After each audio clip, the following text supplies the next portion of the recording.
નમસ્કાર મિત્રો, મારું નામ રોહન છે. હું 33 વર્ષનો છું અને એક પ્રાઇવેટ કંપનીમાં નોકરી કરું છું. હું મારી મમ્મી સાથે શહેરમાં રહું છું. મારા પપ્પા નાનપણમાં જ ગુજરી ગયા હતા, એટલે મમ્મીએ એકલા હાથે મને ઉછેર્યો છે.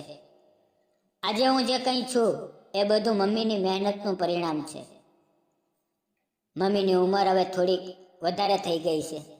ઘૂંટણમાં દુખાવો રહે છે, છતાં ઘરનું બધું કામ તે પોતે કરે છે. ઘણા દિવસો થઈ ગયા અને હું વિચારતો હતો કે મમ્મીને થોડી મદદની જરૂર છે. એક દિવસ હું ઓફિસથી થોડું વહેલો આવ્યો અને નજીકની એક નાની ચાની નાસ્તાની દુકાન પર બેઠો. ત્યારે મારી નજર કાઉન્ટર પર ગઈ. એક અત્યંત સુંદર યુવતી ઊભી હતી. તેના ચહેરા પર ગહેરું દુઃખ અને લાચારી હતી. તે દુકાનના માલિકને ખૂબ આજીજી કરી રહી હતી. ભાઈ સાહેબ, મને કોઈ કામ આપી દો ને. હું ખૂબ ગરીબ છું, વિધવા છું, મારે ઘર ચલાવવું છે. માલિકે દુઃખી થઈને કહ્યું, બહેન, હું પોતે મુશ્કેલમાં છું, નહીંતર તને જરૂર રાખત. એ સાંભળીને તેની આંખોમાં આંસુ આવી ગયા. તે ધીમે ધીમે દુકાનમાંથી બહાર નીકળી અને ચાલવા લાગી. મને ખૂબ ખરાબ લાગ્યું. એક તરફ મમ્મીને ઘરનું કામ કરવામાં તકલીફ પડે છે, બીજી તરફ આ છોકરીને કામની જરૂર છે. મને લાગ્યું કે ભગવાને મને એક સંકેત આપ્યો છે. હું ઝડપથી બિલ ચૂકવીને બહાર નીકળ્યો અને મારી બાઇક પર તેની પાછળ ગયો. થોડે દૂર જઈને મેં હાથ ઊંચો કરીને રોકાણી.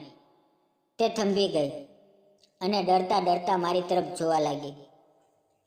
મેં હેલ્મેટ ઉતારીને હસતા હસતા કહ્યું, નમસ્તે, મારું નામ રોહન છે. મેં તમને દુકાનમાં વાત કરતા સાંભળ્યા. તમને ખરેખર કામની જરૂર છે? તેણે ધીમા અવાજે કહ્યું, હા સાહેબ, ખૂબ જરૂર છે. મેં કહ્યું, મારું ઘર નજીકમાં જ છે.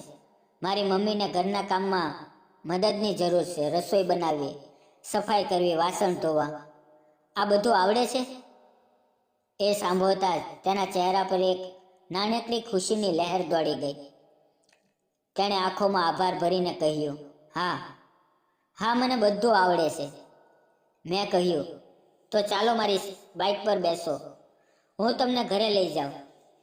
મમ્મીને મળો, તેઓ નક્કી કરશે. તે મારી બાઇક પર બેઠી. રસ્તાના શીશામાં તેનો ચહેરો દેખાતો હતો. એટલો ભો, એટલો માસૂમ. ઘરે પહોંચતા મમ્મીએ દરવાજો ખોલ્યો અને મને આ છોકરીને સાથે જોઈને ચોંકી ગયા. મેં બધી વાત મમ્મીને કહી. મમ્મીએ પ્રેમથી તેને અંદર બોલાવી, પાણી અને ચા આપી અને પૂછ્યું, બેટા, તારું નામ શું છે? તેણે ધીમા અવાજે કહ્યું, મારું નામ નેહા છે. હું વિધવા છું. મારા પતિ 2 વર્ષ પહેલાં એક બીમારીમાં ગુજરી ગયા. અમારી પાસે કંઈ નહોતું, એટલે હું એકલી પડી ગઈ. સાસરિયાએ ઘરેથી કાઢી મૂકી. હવે હું મા અને પપ્પા સાથે રહું છું. મારે ઘર ચલાવવું છે, એટલે કામ શોધું છું. મમ્મીની આંખોમાં આંસુ આવી ગયા. તેમણે પ્રેમથી કહ્યું, બેટા, ચિંતા ન કર. અમારે પણ એક સ્ત્રીની જરૂર છે. હું તને 10,000 રૂપિયા પગાર આપીશ. સવારે આવજે, સાંજે જતી રહેજે. ઘરનું બધું કામ કરજે. નેહાના ચહેરા પર આશાનું કિરણ ચમક્યું. બીજા દિવસથી નેહા અમારા ઘરે કામ કરવા આવવા લાગી. તે સવારે 7 વાગ્યે આવે, ઘર સાફ કરે, નાસ્તો, જમવાનું બનાવે, વાસણ ધોઈ નાખે, કપડાં ધોઈ નાખે અને સાંજે 5 વાગ્યે ફરી આવે અને રાતનું જમવાનું બનાવીને જાય. મમ્મી તેના ખૂબ જ વખાણ કરતી અને સાચું કહું તો ધીમે ધીમે મારું મન પણ નેહા પર આવી ગયું. તેની માસૂમ હાસ્ય, નરમ વાણી, ઈમાનદારી, બધું જ મને પોતાની તરફ ખેંચતું હતું. ક્યારેક અમારી નજરો મળતી તો તે શરમાઈને નજર નીચી કરી લેતી.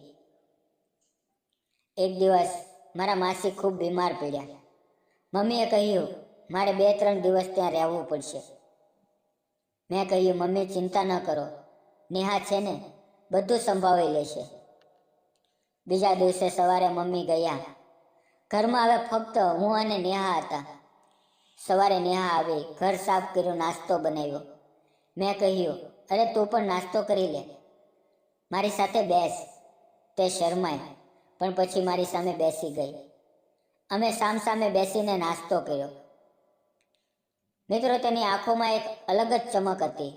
નાસ્તો પૂરો થયો, તેણે મારું ટિફિન પેક કર્યું. હું તેને ઘરે મૂકવા ગયો. રસ્તામાં ખાડા બ્રેકર પર તે મારી કમર ચુસ્ત પકડી લેતી. એ સ્પર્શે મારું દિલ ધડકતું થઈ જતું. સાંજે હું ઓફિસમાંથી વહેલો આવ્યો અને સીધો તેના ઘરે ગયો. તે દરવાજો બંધ કરી રહી હતી. મને જોઈને તેની આંખો ચમકી ઉઠી. તે ચૂપચાપ મારી બાઇક પર બેસી ગઈ અને અમે ઘરે આવ્યા. ઘરે આવતા જ તેણે ચા બનાવી. મેં કહ્યું, 2 કપ લાવ, આપણા બંને માટે. હવે ચા આપતી વખતે તેની આંગળીઓ મારી હથેળી સાથે અડી ગઈ. અમારી નજરો મળી. તે ગભરાઈને પાછો હતી, પણ એ સ્પર્શે મારા હૃદયમાં આગ લગાવી દીધી. અમે સોફા પર નજીક નજીક બેઠા. બહાર કાળા વાદળો છવાયા, વીજળી ચમકવા લાગી. જોરદાર વરસાદ શરૂ થઈ ગયો. વાતાવરણ એકદમ રોમાન્ટિક બની ગયું. મેં ધીમે ધીમે તેનો નાજુક હાથ મારા હાથમાં લીધો. તેની આંખોમાં શરમ અને પ્રેમ બંને હતા.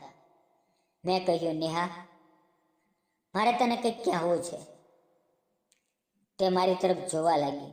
મેં કહ્યું, જ્યારે મેં તને પહેલી વાર જોઈ ત્યારથી જ તું મને ગમી ગઈ છે. હું તને દિલથી પ્રેમ કરું છું. મારી સાથે લગ્ન કરીશ? તેની આંખોમાં આંસુ આવી ગયા, પણ ખુશીના. તેણે માથું નમાવી દીધું. એ શરમમાં જ તેની હા હતી. રાતના 10 વાગ્યા હતા. વરસાદ હજુ પડતો હતો. મેં કહ્યું, આજે તું અહીંયા જ રહી જા. તે શરમાઈને હસી અને હા પાડી. બીજે દિવસે સવારે મમ્મી આવ્યા. મેં બધી વાત મમ્મીને કરી. મમ્મીએ હસતા હસતા કહ્યું, બેટા, નેહા ખૂબ સારી છે. વિધવા હોવાથી શું થયું? તેને પણ જીવવાનો હક છે. મને તો તે પહેલેથી જ વહુ જેવી લાગે છે. મમ્મીએ નેહાને બોલાવી, માથે હાથ ફેરવ્યો અને પૂછ્યું, બેટા, મારો દીકરો તને ગમે છે? નેહાએ આંસુ સાથે હા પાડી. હવે થોડા જ દિવસોમાં અમારા લગ્ન થઈ ગયા. આજે નેહા મારી પત્ની છે, અમારા ઘરની રાણી છે. તે ગર્ભવતી છે અને અમારા પ્રેમનું ફળ અમારી કોરમાં ધબકી રહ્યું છે. અમે બંને ખૂબ જ ખુશ છીએ. મિત્રો, સાચો પ્રેમ ક્યારેય ભૂતકાળ જોતો નથી, ફક્ત દિલ જુએ છે. જો વાર્તા ગમી હોય તો લાઈક, શેર અને સબસ્ક્રાઈબ કરવાનું ન ભૂલતા. ફરી મળશું નવી વાર્તા સાથે. વિડીયો પૂરો જોવા બદલ આપ સૌ મિત્રોનો ધન્યવાદ. મિત્રો.